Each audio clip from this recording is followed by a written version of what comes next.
భారీగా ఐఏఎస్ల బదిలీలు 63 మందికి స్థానచలనం. పంచాయతీరాజ్ గ్రామీణాభివృద్ధి శాఖ డైరెక్టర్గా కృష్ణతేజ.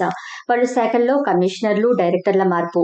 రాష్ట్రంలో భారీగా ఐఏఎస్ అధికారులను బదిలీ చేస్తూ ప్రభుత్వం శనివారం ఉత్తర్వులిచ్చింది. వీరిలో ఇప్పటికే బదిలీ అయ్యి పోస్టింగ్ కోసం ఎదురుచూస్తున్న అధికారులు కొందరు ఉండగా, ప్రస్తుతం పనిచేస్తున్న స్థానాల నుంచి బదిలీ అయిన వారు అధికంగా ఉన్నారు. మొత్తం ఒకేసారి 63 మందికి స్థానచలనం కలిగింది. గత ప్రభుత్వ హయాంలోని వివిధ ఆరోపణలు ఎదుర్కొంటున్న వారికి తాజాగా కీలక పోస్టింగ్లు దక్కాయి. ఎన్డీఏ ప్రభుత్వం ఏర్పడ్డాక ఇప్పటికే విడుదల వారీగా సీనియర్ ఐఏఎస్ల బదిలీలు చేపట్టింది. ప్రత్యేక ప్రధాన కార్యదర్శులు, శాఖాధిపతులు, కలెక్టర్ల నియామకాలను దాదాపు పూర్తి చేసింది. తాజాగా శనివారం సాయంత్రం పెద్ద ఎత్తున మార్పులు చేసింది. కార్యదర్శి, డైరెక్టర్ సహా సంయుక్త కలెక్టర్లు, ఐటీడీఏ పీఓలు తదితర స్థానాల్లో నియమించింది.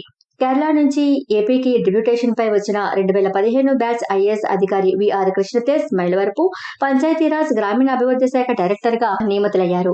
కార్మిక శాఖ కమిషనర్ గా ఉన్న ఎంవి శేషగిరిబాబు స్టాంపులు, రిజిస్ట్రేషన్ల శాఖ ఐజీగా బదిలీ చేసింది. ఇప్పటి వరకు ఆ పదవిలో ఉన్న ఐఆర్ఎస్ అధికారి వి రామకృష్ణను అక్కడి నుంచి తప్పించింది. కార్మిక శాఖ కమిషనర్ పోస్టును ఎవరికీ ఇవ్వలేదు.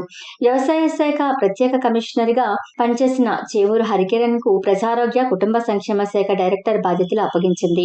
తదుపరి ఉత్తర్వులు ఇచ్చే వరకు జాతీయ ఆరోగ్య మిషన్ ఎండీగా అదనపు బాధ్యతల్లోనూ ఆయన కొనసాగుతారు. పౌర సరఫరాల సంస్థ ఎండీ జి వీరపాండియన్ సెర్ఫ్ సీఈఓగా నియమితులయ్యారు. గృహ నిర్మాణ సంస్థ ఎండీగా ఉన్న పిఎస్ గిరీషను పౌర సరఫరాల సంస్థ ఎండీగా బదిలీ చేసింది. చేనేత, జౌళి శాఖ కమిషనర్ గా రేఖారాణి, మైనార్టీ సంక్షేమ శాఖ కమిషనర్ గా సిహెచ్ శ్రీధర్ నియమించింది. ఇటీవల వరకు విశాఖపట్నం కలెక్టర్ గా పనిచేస్తున్న మల్లికార్జున్ ను బీసీ సంక్షేమ శాఖ డైరెక్టర్ గా నియమిస్తూ వెనుకబడిన తరగతుల సహకార ఆర్థిక సంస్థ బీసీ ఎండీగా అదనపు బాధ్యతలను అప్పగించింది. చిత్తూరు, నెల్లూరు జిల్లాల కలెక్టర్ గా పనిచేసిన హరినారాయణ్ ను పురపాలక శాఖ డైరెక్టర్ గా నియమించింది.